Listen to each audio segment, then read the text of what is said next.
Chaque jour, Charles et Carole vous présentent la leçon de l'école du sabbat.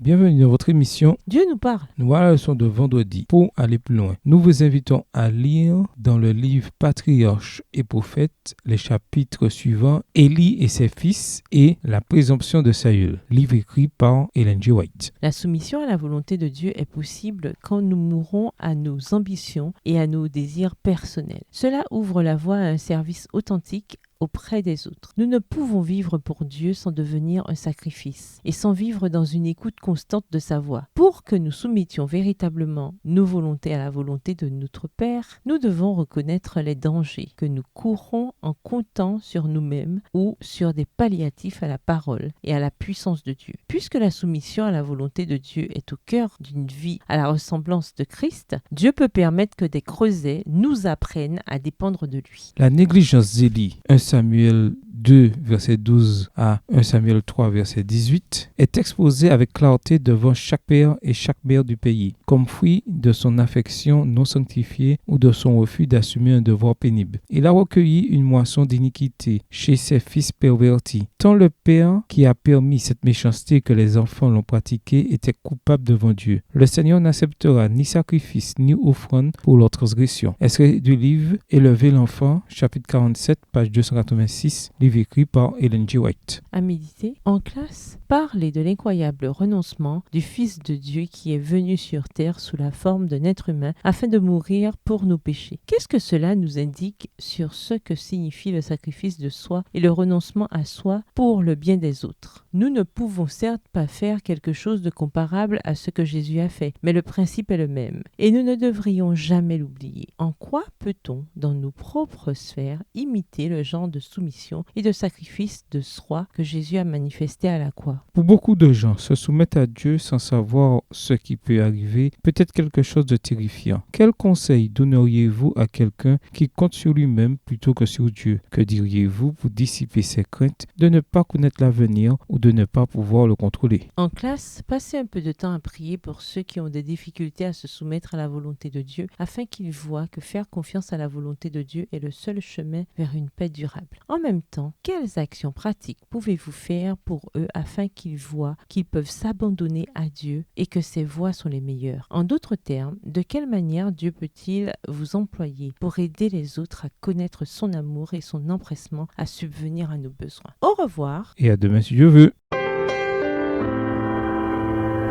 Dieu nous parle. Chaque jour, Charles et Carole vous présentent la leçon de l'école du sabbat.